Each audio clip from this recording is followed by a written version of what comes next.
Words matter. Well, I think all words matter. I suppose that makes me a verbist or something. These days, news organizations are asking hard questions about journalistic integrity and factual accuracy. Thank you, Gamergate. And it all comes down to word choice. Why? Because language has the power to deceive, dehumanize, and distort facts. Dehumanize. Distort. Okay, let's keep those words in mind. And the words we use in public conversations have consequences. Really? Like what? Hurt feelings? Or perhaps evidence of rampant hypocrisy? I wonder why I would bring up the word hypocrisy. So, as a news organization, we at Fusion are recommitting ourselves to a key part of our editorial style guide. Recommitting. Aha! So this would be a video version of an editorial the both of you wrote on December 22nd of 2016.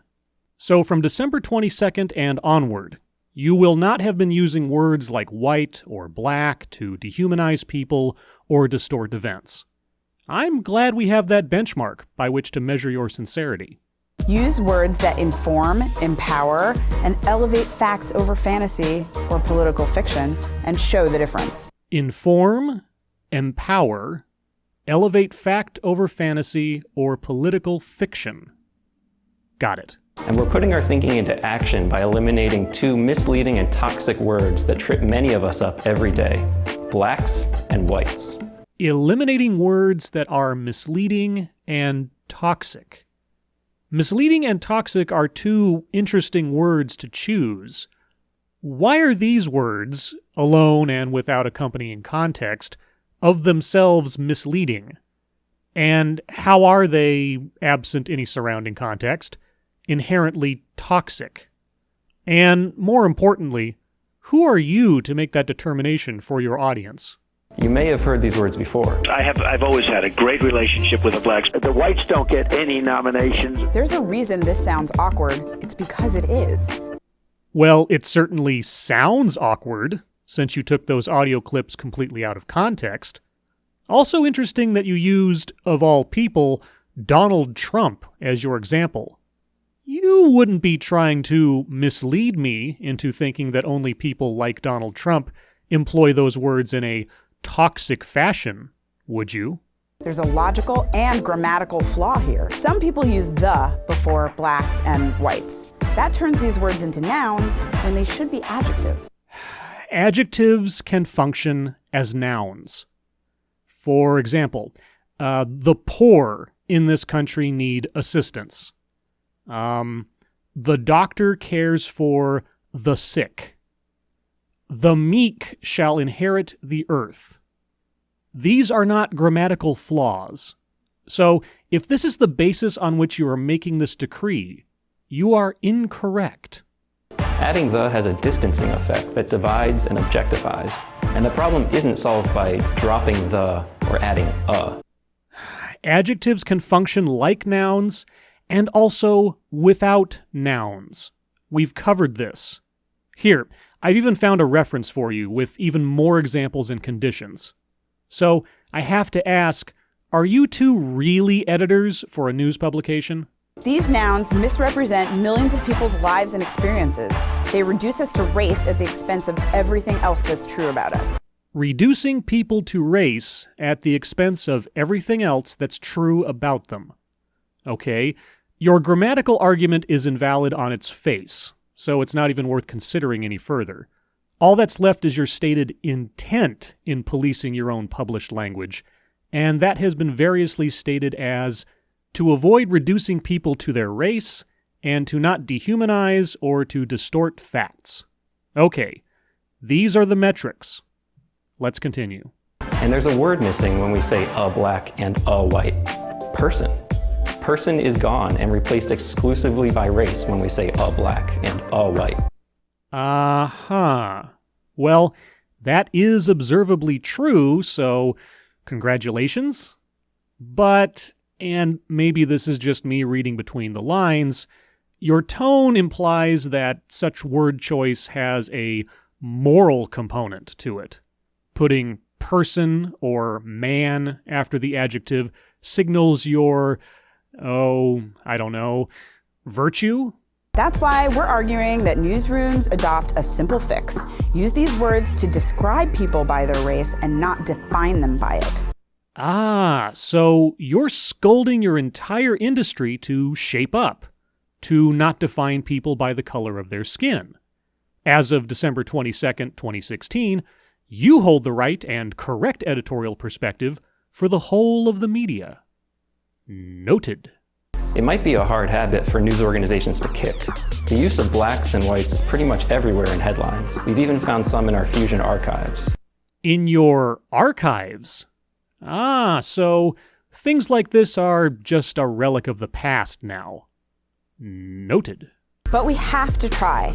We have to ask critical questions about words to be accurate about facts, because accurate words encourage accurate thinking. Accurate thinking. Well, that sounds creepily Orwellian, but then so does language policing in general. We're not saying blacks and whites as nouns have never fit or made sense. They have in the past. They have in the past. And so now we're living in a world where they no longer make sense as nouns? I wasn't aware that Fusion was the one setting the standards of proper grammar in the modern day. It is simply not conceivable that for another 500 years, or 200 years, or 100 years, that the blacks of South Africa, for example, should live and die in the mines, being treated like animals to make other people rich. So, are you saying that someone could not make that same or similar statement today? That it would be, well, not grammatically incorrect, but morally incorrect? And we're not saying pioneering artists like James Baldwin and countless champions of language didn't get it or nail it or know it when they used the term blacks in the past. But times and terms have changed. How? How have terms changed? Who decided this? You? And in today's media landscape, blacks and whites do not inform or empower anyone. You do not get to determine that for other people, nor are news organizations obliged to refrain from using words that accurately describe reality.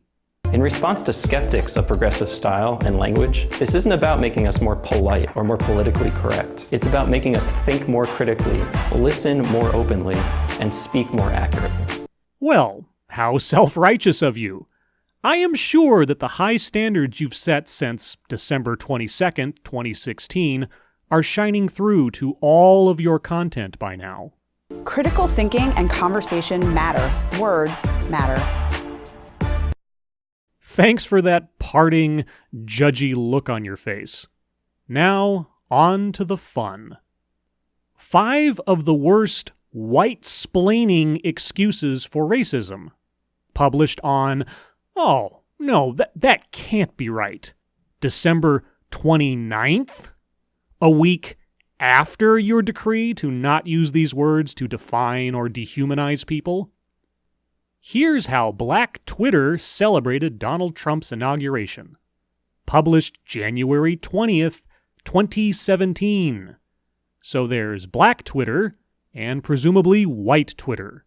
Not reducing people down to their race at all. Nah. How about this one from January 9th of 2017 regarding the Golden Globes, where you go on to say, but award voters, who tend to be overwhelmingly old white guys, that's not reducing people down to their race or their age, is it? And how about this one from that same day? Tom Hiddleston used his speech to white-splain to the audience. And how about the category of articles you publish under, like black skin, white laughs? Fusion, you neither have the authority, moral or grammatical, to dictate to others how to write, how to speak, and, most importantly, how to think. Continue to write and publish whatever you choose, but do not pretend that you have absolved yourself of any past or future sins that you accuse others of doing just because you say you have. Those would be magic words, and we're not living in a fantasy. As always, thank you for watching.